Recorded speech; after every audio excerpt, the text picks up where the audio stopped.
Hello there. We are back. It's Tuesday, 12:15 p.m. Time for our weekly Lunch and Learn study session. Begin with a bracha. Baruch atah Adonai Eloheinu melech haolam shehakol nihiyah b'dvarei. Hello Jody, hello Roy, hello Michael and Maureen. Welcome back to our Lunch and Learn study session. We're excited to gather together virtually to study Torah, as we do every Tuesday. We had our second year anniversary of studying Torah together. Today's Lunch and Learn, number 92. But every Lunch and Learn, every study session is independent from the others. Each one is a topic for itself. And you don't need really any prior education or knowledge to understand what's going on, besides English. Okay. Hopefully soon we'll be able to get together face to face, and really see each other and enjoy some lunch as well. For now, I think this is probably our 10th time, 11th time doing the Lunch and Learn on Facebook Live. Definitely introduced me, Corona definitely introduced me to Facebook Live and the great things that we can do with Facebook Live. Hi Neil, nice to see you. We're just about to we're getting ready to start our study session. Good morning, Jack. Good afternoon, Jack, excuse me. If you received my email, you can download the source sheet to be able to follow along. If not, there is a link in the title of this live with a link to the source sheet prepared specially for this class. Be able to follow along. You can download it, print it out. Every Lunch and Learn, we prepare a nice, clear source sheet to be able to follow along and help us along during this exploration. Every week we explore something else. Over the weeks, over the months, over the years, if I can say now, we've explored all kinds of different topics from a Jewish perspective. Hi Judy, hi Ira. Nice to see everybody back. Hello to everybody.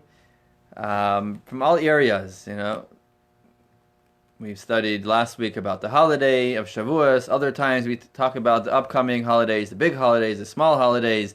Talk about different milestones in life. Talk about the Jewish view on weddings, bar mitzvahs, what it's all about, where it comes from. And many of the lessons are analyzing a specific mitzvah, a custom, a ritual. Hi Gail, hi Stan, nice to see everybody. And today we're going to be looking at one specific mitzvah with some customs and try to get more educated about this. And as we always say, not just to have education in our minds, to have knowledge, but some practical application, the lesson, the ideas, the themes of these mitzvahs, how they speak to us, what their idea, what their lesson is. Hi Gary, I think we're just about ready. Once again, you can print out the source sheet. You can find it here on the link. And this will be approximately a 60-minute journey or so. And feel free to comment along the way. We'll have extra time at the end for comments, but feel free if something is not clear to comment. And today's mitzvah we're going to be discussing is a mitzvah, a ritual, a ceremony known as Havdalah. First of all, if you can hear me clearly, you can just say yes or no. The mitzvah of Havdalah. Havdalah is a ceremony, thank you, which takes place at the end of Shabbos. I know today is Tuesday, but we're always thinking about Shabbos, the center of the week. a highlight of the week, if that's more correct. Thank you. That's good. And maybe it's not so well known how it's done, why it's done, each of the steps of the Havdalah ceremony, what it's about. And that's what we're here to do today. And of course, well, along the way, we'll discover some interesting things. Hi, Igor. Nice to see everybody back. Personally, I have great memories of Havdalah at home growing up. When we would come home from shul, from synagogue, Shabbos afternoon, Shabbos evening. It would rather be evening, after nightfall, we would come home. And before we get to do anything, the first thing we do is we make Havdalah. My father would make Havdalah, would be in the kitchen. We'd all gather around, the entire family, make sure everybody is present, and the ceremony would begin. We would get all the things out, everything necessary, as we will see. And usually my mother would already be busy washing the dishes from Shabbos, but she would stop, and as soon as everybody came to the kitchen, and I'm one of 12, so there was a lot of people to call, everyone is in the kitchen. My mother would close the faucet, the sink, and my father would lift a cup of wine and begin the Havdalah ceremony. Havdalah is really beautiful and meaningful ceremony, a ritual, mitzvah, and we're going to learn all about it. Here we go. Hi, Shalom. Hi, Amy. Just in time, we're about to begin. Again, you can download the source sheet to follow along. Okay, as usual, our class is divided into a few sections. Today it's divided into 3 sections. Coming from the holiday of Shavuot. This past weekend was Shavuot, the holiday when we received the Torah, and specifically the 10 Commandments at Mount Sinai, 3,332 years ago.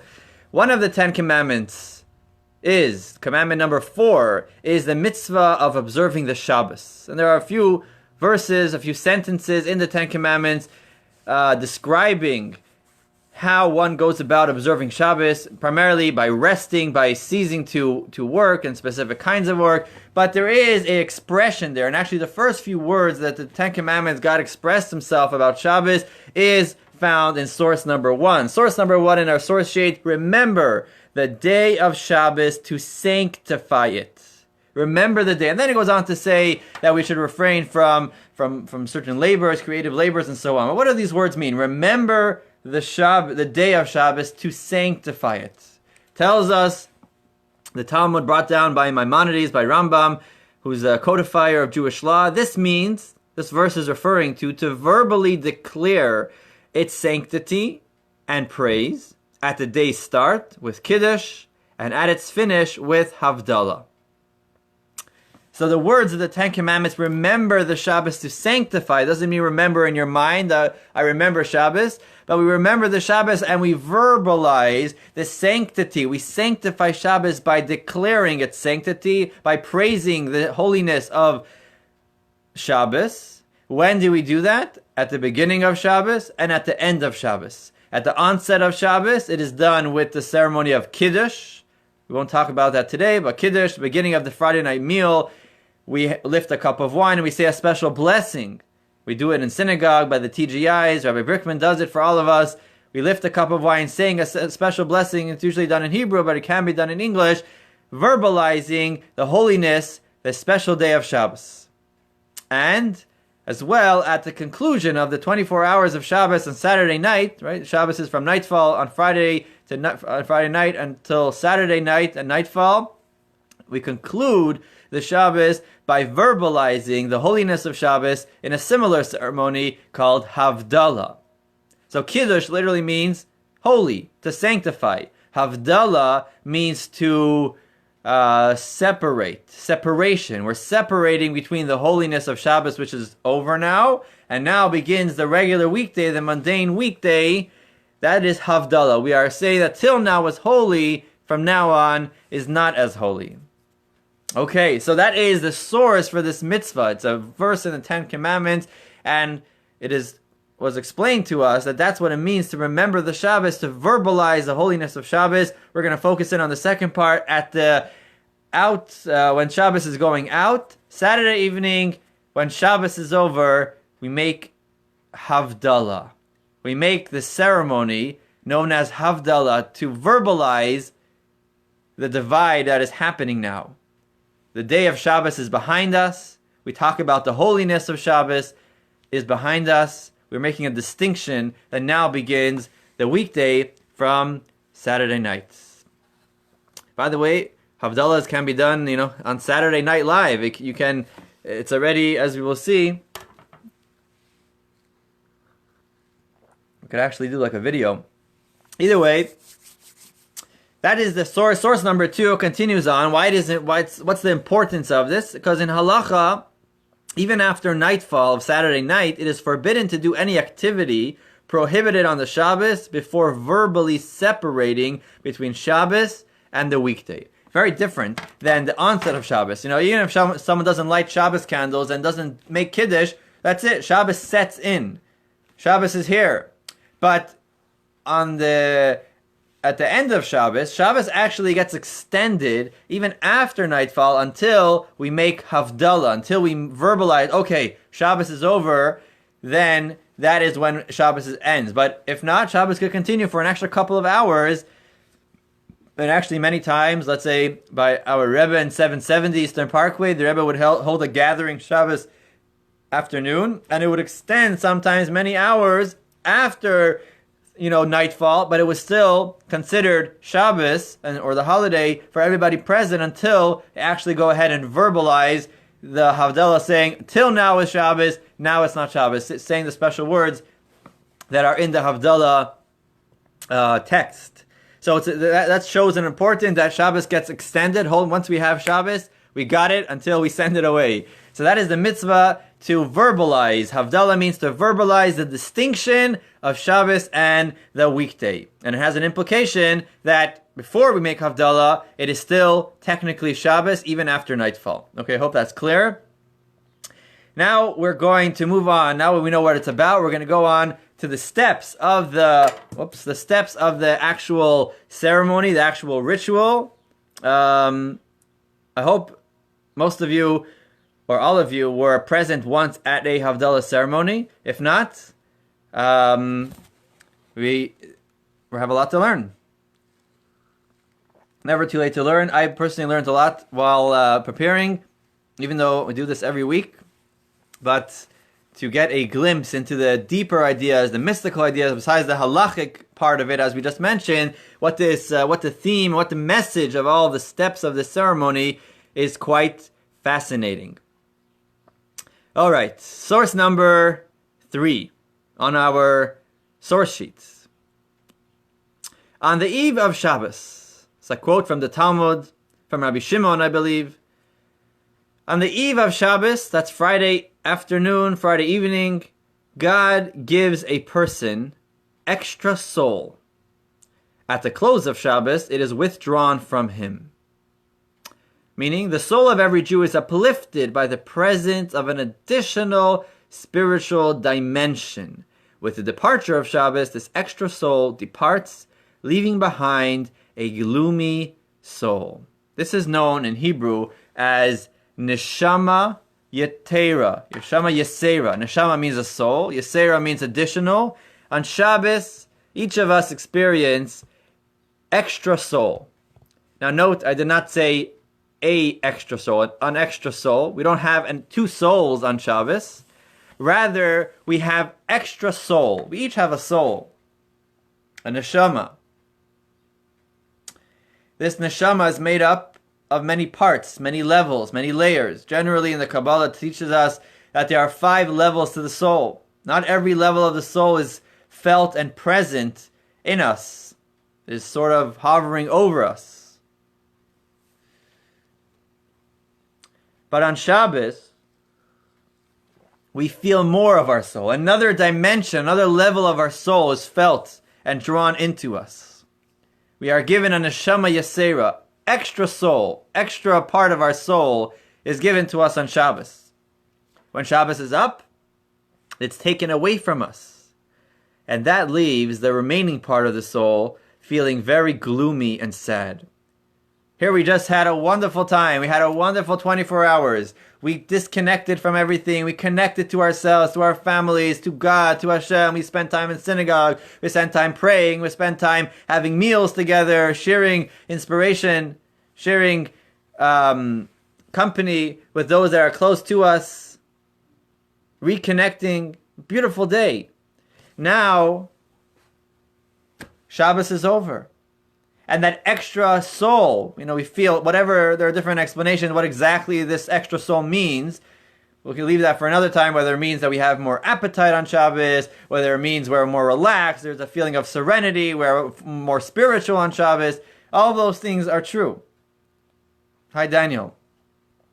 But the fact is, the Talmud tells us that as soon as Shabbos is over, or as soon when it's time to make Havdalah, that soul is ready to leave, that extra neshama. The day of Shabbos is coming to a close. It's a sad time.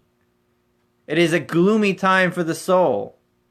And here comes in the mitzvah of Havdalah. And the way Havdalah is built, the steps of the Havdalah are there to soothe the soul, to help us transition from the holiness of Shabbos, from the hype of Shabbos, from the happiness and serenity of Shabbos, and help us jump into the upcoming week. Each of the steps of Havdalah, there are 5 steps to the Havdalah ceremony. Each of them have meaning and address another level of ourselves, comforting us and guiding us, inspiring us, giving us the proper perspective for the upcoming week. As we see in source 4, as we leave Shabbos, we feel forlorn. The form of the Havdalah is designed to empower us. We gird ourselves with optimism. For even as we embark on the difficult week ahead, back to work, back to everything else that we were away from on Shabbos, God is at our side, offering us support and assisting us in allowing the inspiration of Shabbos to influence the days ahead. That is the theme of Havdalah, the general theme. And the form of Havdalah is there to help us along, remind us God is at our side, God will be assisting us, and how we can take the inspiration of Shabbos and bring it all along with us to influence the days ahead. Hi, Marina. Welcome. If you want to follow along with the source sheet, you can download. There's a link here. You can follow along for our weekly Lunch and Learn study session.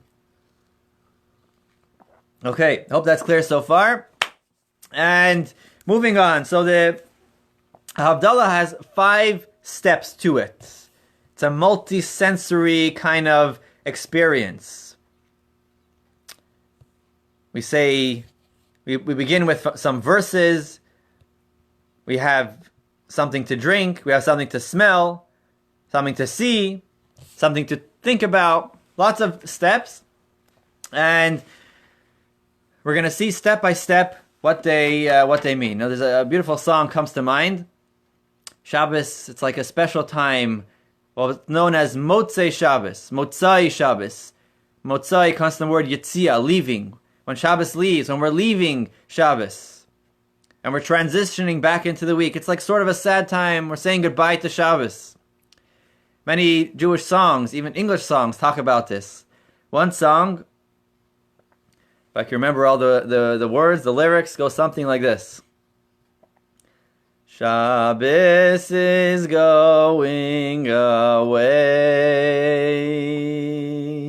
The sky's getting dark. It's the end of the day. Oh, Shabbos, you really should know.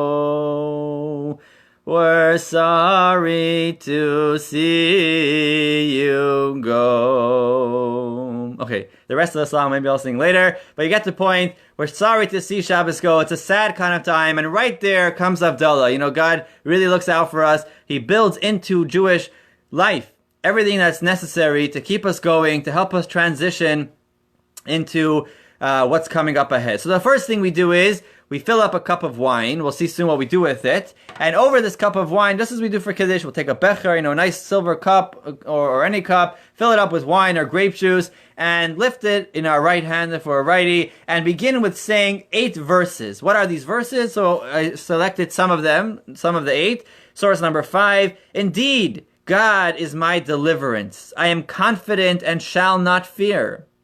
It's a quote from Isaiah. The God of the many heavenly and worldly beings is with us. From Psalms, King David. Happy is the man who trusts in you, and so on. These are some of the verses that we begin. Begins in Hebrew, Hinei, indeed, and it's always said with a beautiful tune. Hinei el Yeshua siyeftach v'lo yevchad. God is my deliverance, I shall not fear. Beautiful. The verses reinforce the idea of God being there for us when we need Him and our reliance on Him. Yes, Shabbos was a beautiful day. It was peaceful. It was tranquil. Now we're heading back into the grind of the week. There can be challenges. There can be obstacles. There can be setbacks. So we remind ourselves, saying these verses, God is with us wherever we are, not just on Shabbos in the synagogue. God is always with us and will be there for us. We can rely on Him. He will assist us. That is the opening of the Havdalah, saying a total of 8 verses. We move on to the second step. After concluding the verses, we say the blessing over the cup of wine. We say the blessing for drinking wine. As we learned a couple of weeks ago, wine has a special blessing. Before we eat any food, we say a blessing, but here we say the blessing for wine. Borei pri hagafen, He who creates the wine, the blessing for wine. Why? We'll drink the wine eventually after we finish, but we don't drink it yet. We just say the blessing for the wine. Why wine? Source 6, wine. The verse says wine that cheers the hearts of men. Wine, if you drink it moderately, not too much, can get us excited, can get us happy. At this time of the week, when we're feeling forlorn, we're feeling sad and gloomy, it is customary to... Where am I here? In source 6, because we are weakened and sad about entering the weekdays, we recite Havdalah over wine to awaken our sense of joy. Relax a little bit, It's not so bad. God is with us. Take a drink of wine. It will relax you. A little bit, not too much. Like 1 cup of wine, we'll drink it later, but that's the second step. After saying the verses, we make the blessing over the cup of wine again to encourage us, to relax the soul. And the last verse that we have said, source 7, is, I will raise the cup of salvation. It is customary to fill the Havdalah cup until it overflows its rim. This is symbolic of the overflowing cup of blessings we wish for in the upcoming week. It's the beginning of the week. In the Jewish week, Saturday night is the beginning of the week. We overflow the cup. We let the cup of the wine overflow the rim of the cup, symbolizing the blessings, the overflowing blessings that we wish for ourselves and all those around us for the upcoming week. Okay. Then we move on to the third step, which is besamim. Besamim is spices, fragrance, things that have a good aroma. Usually we take cloves or different leaves that can smell, even cinnamon might be good. Something that smells well, nice, and is comforting, soothing. And we make a special bracha. Borei minei besam. Baruch atah Hashem kel machalam. Borei minei besam. He who creates, just as we make a bracha for ingesting food, the pleasure that we get from ingesting food, so too we have a bracha, a blessing that we make when we smell something that has a nice smell, an aroma. This also has to do with this time of the week. Source 8, the soul is forlorn by the departure of Shabbos. We gladden it and relieve it with a pleasant fragrance. Of all the 5 senses, smell is the only one which impacts the soul. The fragrant smell comforts and soothes the soul at its most difficult juncture of the week. For the soul, shalom Eddie, for the soul, for the neshama, the most difficult part of the week is Motzei Shabbat, after Shabbos, when the soul is saying goodbye to the extra soul that it had. And now, it was all spiritual on Shabbos. The soul is very excited and relaxed. Now it's Motzei Shabbat. It's time to get back to things. When we smell the besamim, and we smell spices, you smell good smells, that calms the soul, that soothes the soul from its loss. And smell, there's many ways. How would we get in touch with the soul? We find that smell as something really deep, touches the soul very deep. I believe that when people are in a deep faint, one of the things they try to do to wake them up, not only playing loud music, but having them sniff something really strong. I I believe there's certain, maybe it's like certain salts or different things that can have strong smells that can bring the soul back. You know, when a person faints, the soul is sort of a bit removed from the body, not fully present, and a strong smell, a sniff, can just jerk the soul back in. And the same thing here, out of all the senses, smell, the Kabbalah teaches us, impacts the soul. So the soul is the one that's feeling the most lonely and sad here by having the soul, by us smelling the besamim. These besamim means perfume, sort of like good smelling things, not perfume, but something that smells good. That soothes the soul. And finally, conclude the first section here, in the verses, source 9, in the verses describing Adam and Chava's sin. Adam and Eve, the first humans, they sinned the first day they were created. They were created on Friday, 6th day of creation, and they sinned by eating from the tree of knowledge, which God said not to eat from. It was the snake that enticed them and pushed them to sin. So in describing the sin, it mentions that they saw the tree, they heard the snake telling them it's okay to eat from the tree, and they tasted the fruit. Only the sense of smell was not involved in the sin. Smelling spices, therefore, invites us to approach our week protected from sin. The first sin, which is the source of all sin, did not involve their sense of smell. The Torah tells us very clearly, they saw the tree, they saw how it looked so delicious, they tasted the fruit, they heard about how the fruit is good. But smell doesn't say. It doesn't say that they use their sense of smell for sin.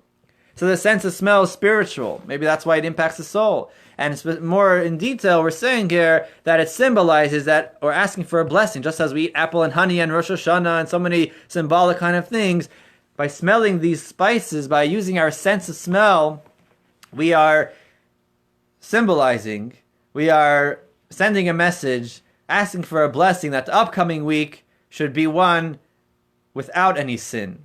One smell-like a smell, like the sense of smell, which did not sin in that first sin of Adam and Eve. That concludes our first section here. So we learned so far the first 3 steps of the Havdalah. We have the verses that encourage the soul. God is with us. It's going to be okay during the week. Number 2, we make a blessing over the cup of wine, which gladdens our heart. And number 3, we soothe the soul with some good-smelling spices. We're going to move on to another 2 steps, and I believe it gets more interesting as we go along.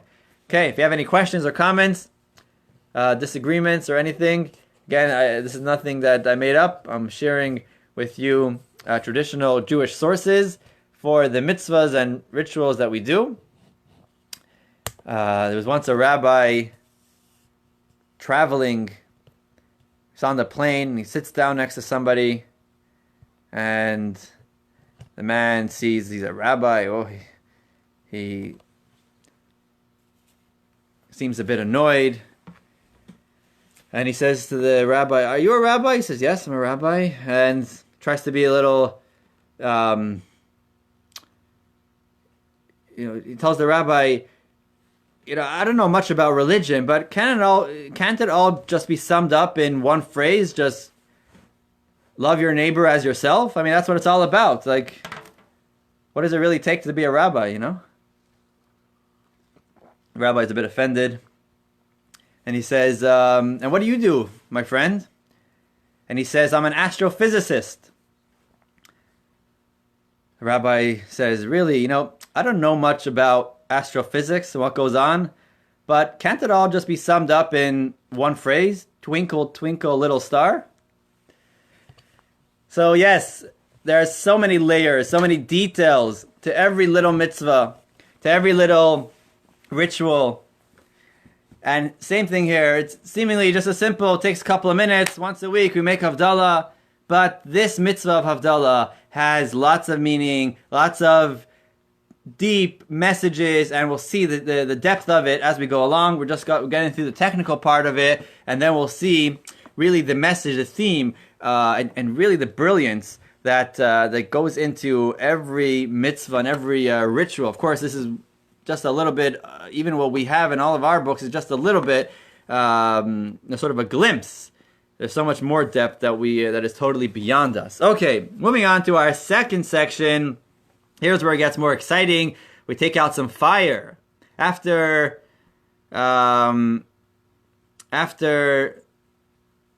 smelling the besamim, usually we'll have a nice special besamim box. I was going to bring it to show you a nice sort of case, holder for the spices.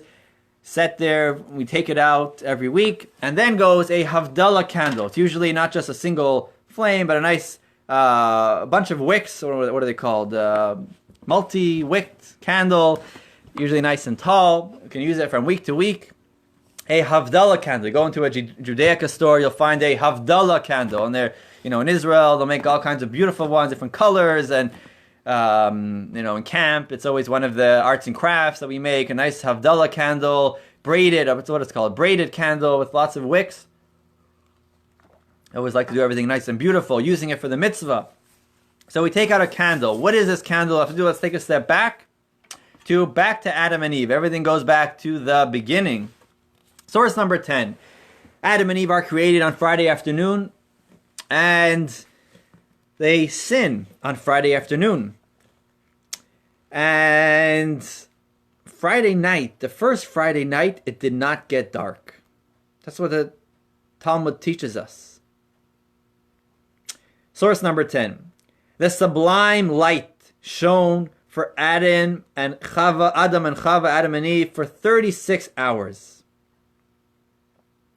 12 hours on Friday, 12 on Friday night, and 12 on Shabbos day. Another joke just came to my mind. When was Adam created on Friday? A little bit before Eve. Okay, Adam was created first, then came Eve. But so that night, Friday night, there was a sublime light, a very spiritual kind of light that was present. It did not get dark. It was lasted for 36 hours, 12 hours on Friday, 12 on Friday night, and 12 on Shabbos day. For 36 hours straight, it was light outside. So Adam had never experienced darkness yet, because they were both created, Adam and Chava were created on Friday when it was light. And when the sun set on Saturday night, and the darkness became increasingly palpable, Adam was frightened.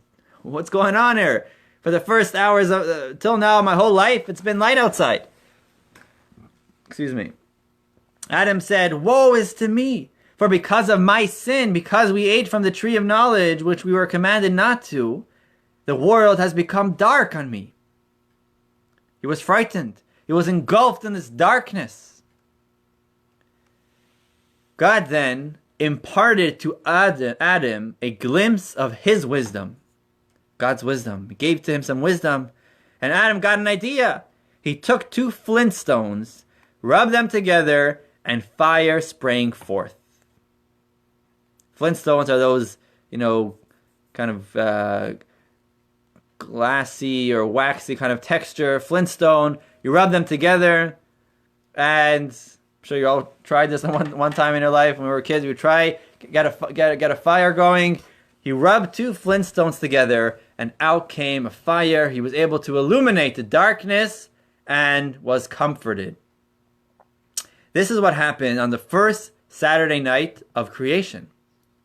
Every Saturday night, we do something else, something similar with fire. Source 11, we kindle a flame on Saturday night to commemorate and thank God for the fire that humans first used on Saturday night. It is also a timely blessing, considering that for the past 24 hours, we were forbidden from creating any form of fire. Fire is very useful, and we can take it. So first of all, the time of the week to thank God for fire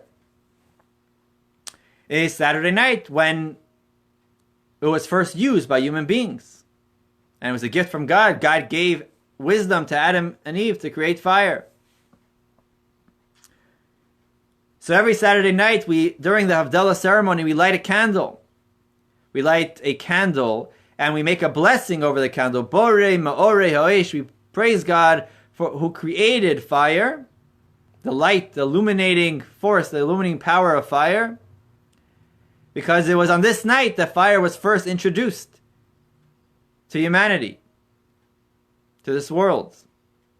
In addition, after observing Shabbos for the past 24 hours, when we did not create fire, we did not cook on Shabbos using fire and so on, now is the time when we appreciate it more. Well, I was missing out for the past 24 hours.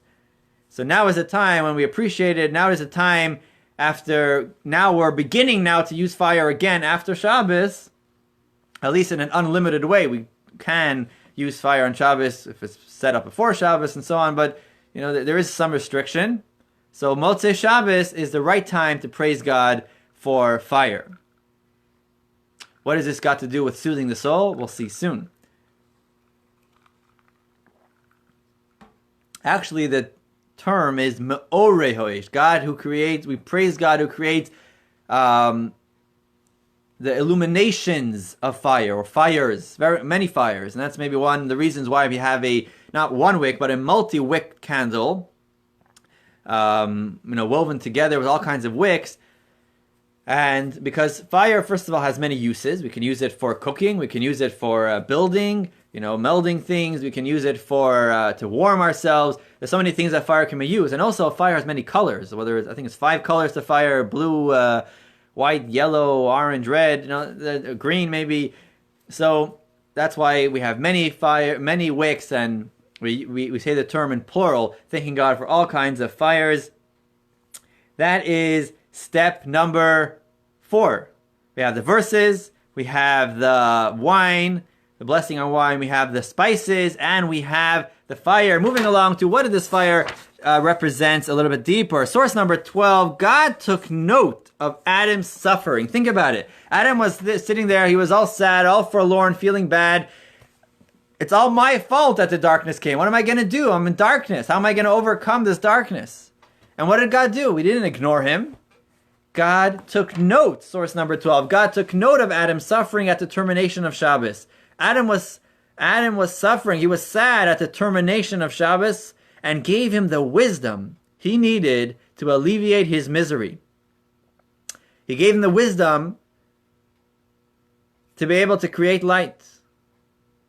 Similarly, despite our feelings of loss at the end of Shabbos, God will be present, giving us the fortitude and wisdom we need to overcome any troubles during the upcoming week. Remembering the story, when we light the candle on the Havdalah ceremony, we're remembering, hey, just as God did this to Adam, he empowered him, he helped him, he noticed his pain, he felt his pain, and he helped him out.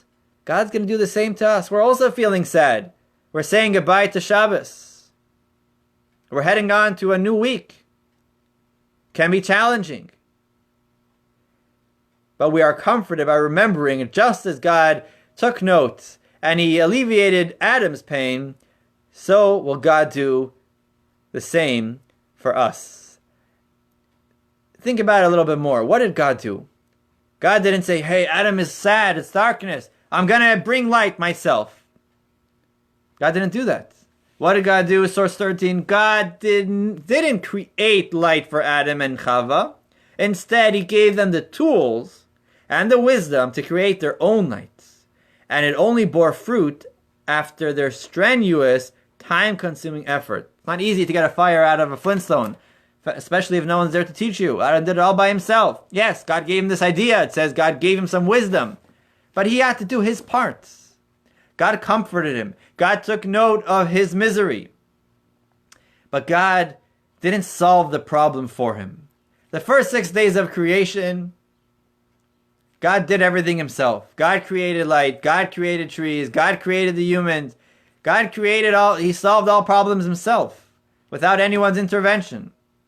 Starting Motzei Shabbos, Saturday night, God tells Adam, you're sad? You got a problem? It's dark for you? It's challenging? I'll help you out, but you got to do your part. Find the Flintstone, rub them together, figure it out, and fire will come forth and will illuminate your darkness and comfort you. Your part is necessary. I'm going to help you, but you can't sit back and wait for it to happen as it happened in the 6 days of creation. This world is about your participation. You have to make this world a better place. You have to make the darkness light. You have to chase away the darkness. I'm here to help, to assist, give you the tools, the wisdom, the fortitude, but it's your job. Can be strenuous, can be time-consuming. You got to knock those stones together. But I'm here to help. The same is to us.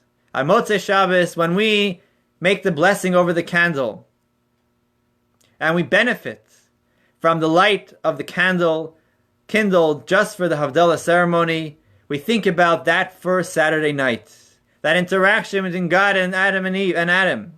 Source 14, God will likely not solve our challenges. Hopefully, yes, but generally, God will likely not solve our challenges for us without our own efforts. God provides us with the tools, fortitude, and wisdom, and we need to exert much effort to realize the blessings. The blessings are there, but we have to turn on the faucet. We have to do our part. With the proper mindset and with dedication, we will be able to turn our personal pockets of darkness into light. Just as Adam did, we can do the same. By lighting the candle, it not just soothes the soul when we smell and we drink the wine and we smell the spices. When we look at the candle, we are reminded of what's necessary, what is demanded of us. Yes, God is here, just as God took note of Adam's misery and he gave him wisdom, he helped him along and gave him the tools. But Adam himself had to do his part, to rub the stones together, to overcome the challenge, to overcome the darkness. That reminds us the same. Yes, Shabbos is over, we're back into the challenging week, where we're engaging the world, and things can be at times challenging. God is at our side. God is giving us the tools. God is assisting us. But he won't always split the sea for us. And you know what? Even when splitting the sea, the Jews had to first jump in. We mentioned this at a previous. There was a man, Nachshon, and he had to jump in, and then God did the rest. Right? We got to do our part, and God will take over. He will continue on. We have to put our effort in to turn our personal pockets of darkness into light. And the custom is, after saying the blessing over the flame, source 15, we gaze at our fingernails. We go like this. I don't know if you can see. Let me try to do this. I was planning to we go like this. We fold our fingers over our palm, and we look at the candle, the Havdalah candle. We gaze, source 15, we gaze at our fingernails, which are a sign of abundant blessing, as they never stop growing. We launch into the week with a powerful mindset of growth and improvement. So another dimension here is that when we remember the idea of the candle, the message of God's interaction with Adam, but we actually benefit from the light of this candle by looking at our nails and our skin, seeing the difference. The light helps us see the difference between our fingernails and our skin. But what this symbolizes, a deeper idea, is that nails never stop growing. No matter how old you are, nails just keep on going. Hair slows down after a while. If not, my beard will be down to the ground. So it slows down, doesn't grow as fast. And here's I guess you could put your hair to the flame as well. But nails is another thing, and maybe it grows faster. Nails are constantly growing, and nails, by putting our fingers there, we are reminding ourselves that the upcoming week, first of all, where it's a prayer for a blessing, that it should be a prayer, a week of abundance, of growing, like nails grow and growing really fast, as well as a message that the week should be a week of growth, of improvement, taking that darkness, turning it into light, constantly growing. Just as we eat every day, we need to, we physically take care of our bodies. We need to polish our souls, give our souls the nutrition it needs, and that is by constantly watering and helping the soul grow and improve and expand its connection with God.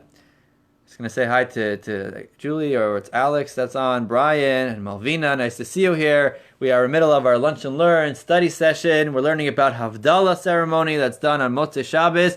We're at our final section, section number 3. And here we go. The final part of Havdalah, final part of the ceremony, after we kindle the fire, the Havdalah candle flame, we pick the cup back up and we say the final blessing, the actual blessing of Havdalah. Going back to source 1, we saw that we have to verbalize the holiness of Shabbos, the distinction, to separate. Havdalah literally means to separate and divide. And we say the text, source number 16.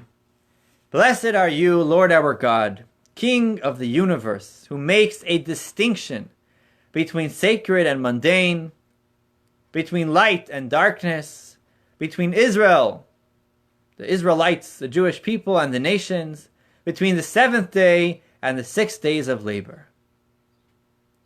That is the Havdalah text. We are verbalizing that the Shabbos is a sacred day. Shabbos is set aside from the 6 days of labor.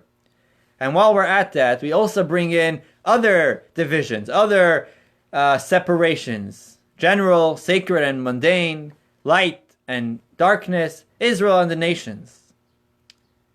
But what it's about is not just to say, oh, Shabbos is greater, Shabbos is holy, the Israelites are different, sacred is different than mundane. That's not what it's about.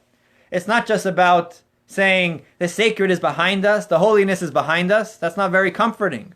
That's not soothing to the soul to know that's it, it's gone. Rather, the separation is an important step before integration. Source number 18. Division must precede integration. If you want to integrate two things, you first need to have a clarity what is what. This is this, you have to divide. This is this, and now we're going to integrate them. Right? So division must precede integration, but the goal is not separation. For the sake of separation, we divide between the sacred and holy and so forth. However, we must also bring some measure of the sanctity of Shabbos into the week. We must integrate Shabbos into the week. Light must influence darkness. The Jewish people need to be a light unto the nations. The greatest comfort, the final comfort of Havdalah, is when we realize that we never really do part with Shabbos. There is something we can do to hold onto it all week. So the final and fifth step of the Havdalah is we say the blessing and we use our minds to understand that there is a difference, yes, to divide. There's a distinction between Shabbos and the days of the week. Shabbos is a holy day.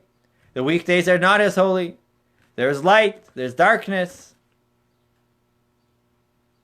Now that we know what's what, we know that Shabbos is holy and the weekdays are not. Now, our job is to integrate and take this Shabbos and take the inspiration of Shabbos and bring that, let that overflow and influence the weekday, the days of the week.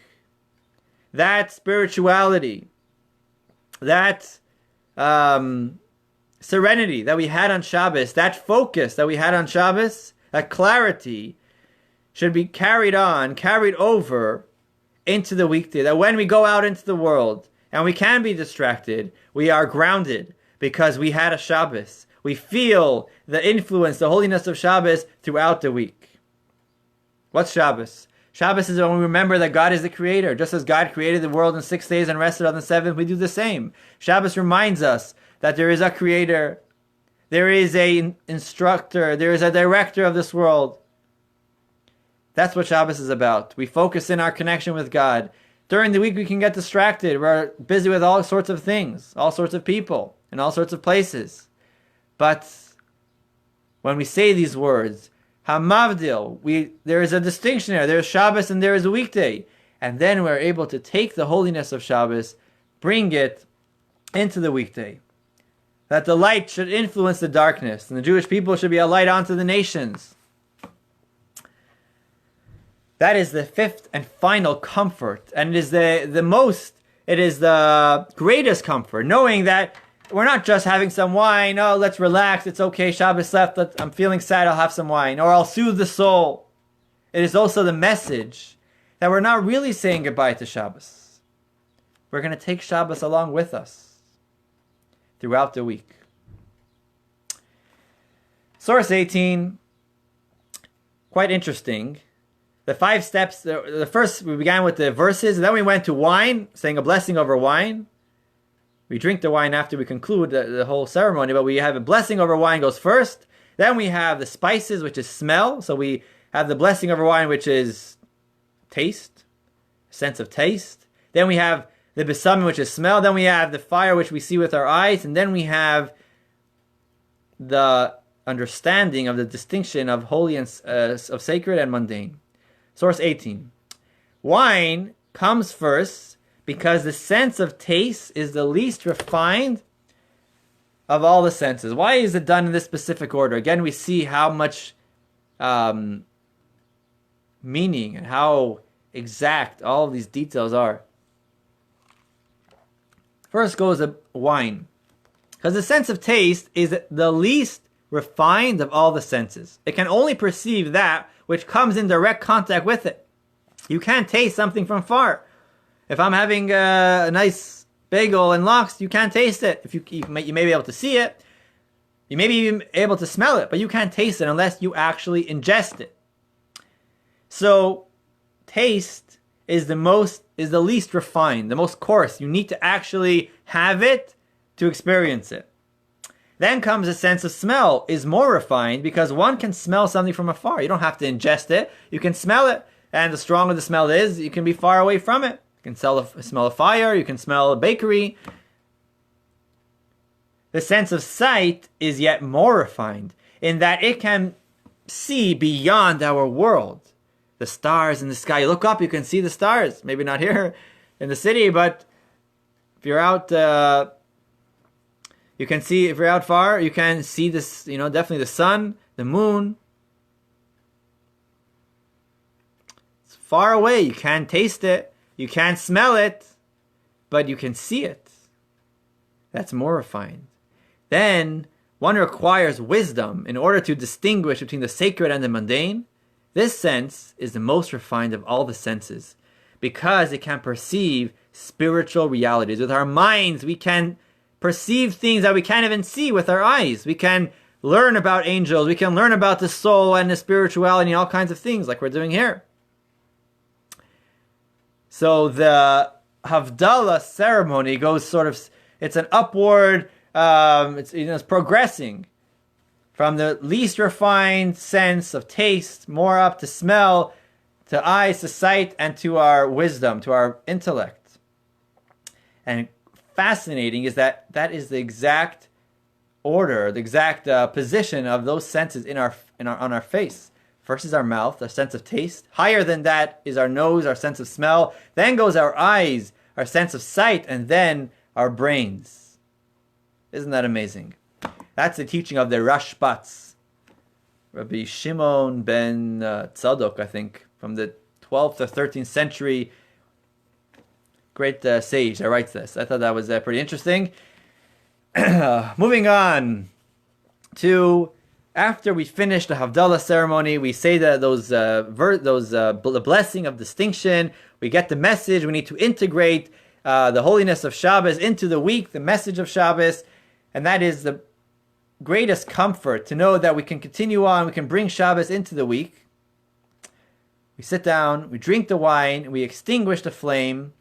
And some have a custom of dipping their fingers into the plate and maybe putting it over their eyes or under their eyes. Some put it in their pockets, all kinds of different customs. Then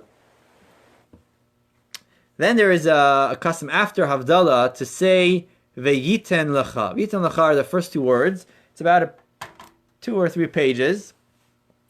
And the first 2 words are V'yiten lecha, and God will give you. Those are the words that that Yitzchak, Isaac, told his son Yaakov, Jacob. Those blessings that he gave him.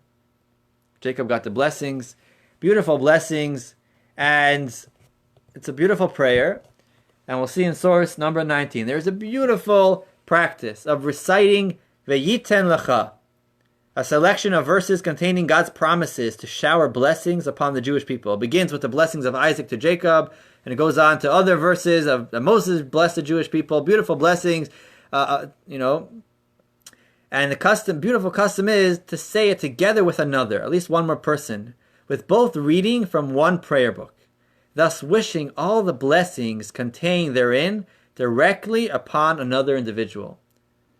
It's really a nice sight. One of the highlights of the week. Right after Havdalah, the ceremony, we'd all get together, huddle together, and we had a lot of us at home, and we're all trying to see one prayer book, because we want to read it from one book. It's like, and we're giving each other blessings. V'yiten lecha means God shall give you. When we say it, at least with one other person, we're saying God should give you. We're sort of saying these verses and meaning that God should bless the other one. And each one is saying to another. And we sit all together, we'd all huddle and crunch together, trying to peek into the same prayer book, say the prayers with song, with chayas, with vitality, with joy, and bless each other. V'yiten lecha, God should bless you. Beautiful blessings. They're selected from all over the Torah. It's found in any prayer book right after the Havdalah. Finally, after that comes Melava Malka. Melava Malka means Melave. Melave means to escort. Malka, the queen. This refers to a special meal that we have. Yes, we had meals during Shabbos. We had a Friday night meal. We had Shabbos day. Some have Shalosh Shudas, Shabbos Saturday evening, late afternoon. And this is a meal we have after Shabbos, after Havdalah, after saying these prayers. Now it's time to eat something. It's a meal dedicated to escorting the queen. What kind of queen?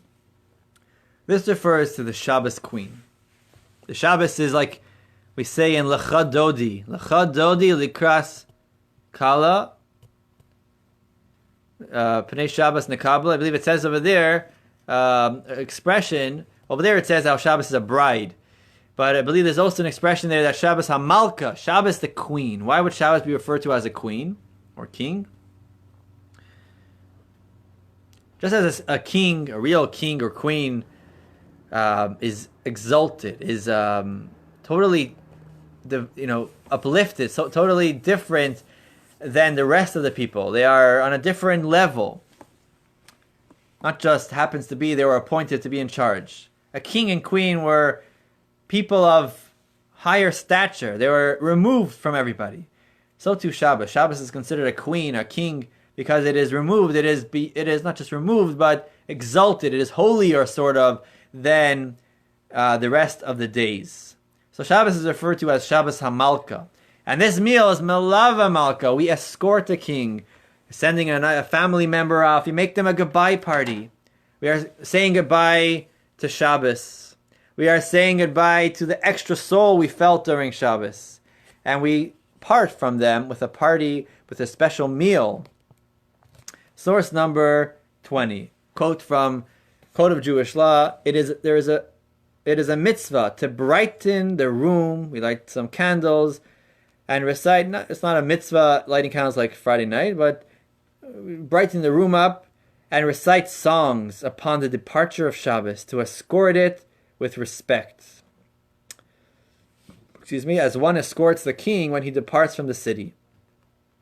We mention Elijah the prophet and pray he will come to herald the redemption. During this meal, we'll sing songs, we'll mention Elijah the prophet. What does Elijah have to do with this meal? Source 21, Shabbos, the day of rest, is considered to be a taste of the Messianic era. When the day departs, we hope and yearn for the real thing, when Elijah will announce the arrival of Mashiach. Eliyahu, Elijah the prophet, we are told, is going to be the one to tell us that Mashiach is on his way. He's coming.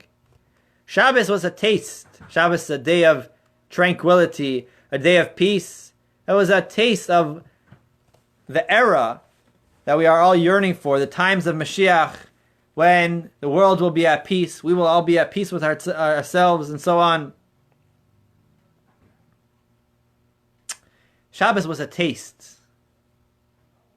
So when Shabbos leaves, and we are yearning for the full thing, for the real thing, it is a time we pray that Elijah the prophet, will come and let us know that the time of our redemption has arrived. It is time for all of us to go in peace to Israel, and everything will be as the prophets describe, that special era, the time of Mashiach.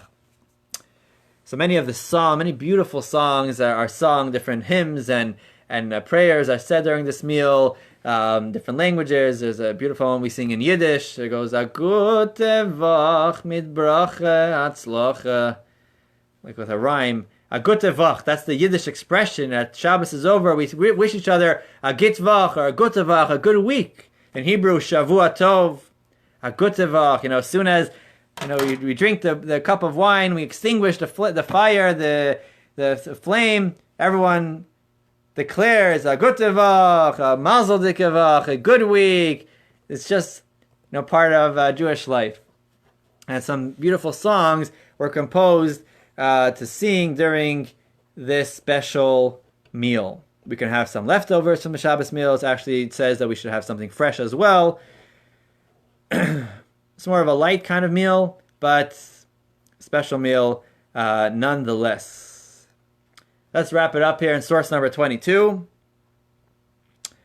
All the days of the week are blessed from the preceding Shabbos. The Zohar, the Kabbalah tells us, the Shabbos blesses all of the upcoming days of the week. All the days of the week are blessed from the preceding Shabbos. Shabbos affords us physical rest, emotional rest, mental rest, and a spiritual transcendence. The reservoir of blessing gives our week focus and direction, so that when we return to the week, it is imbued with a clear sense of mission and purpose. We initiate our week with Havdalah in order to assist us in recalling the message of Shabbos. Havdalah comes right at this crucial time, when their Shabbos is over and the weekday is beginning. Havdalah is there to soothe our souls. We make Havdalah on wine. We say verses of comfort. We say a blessing on wine.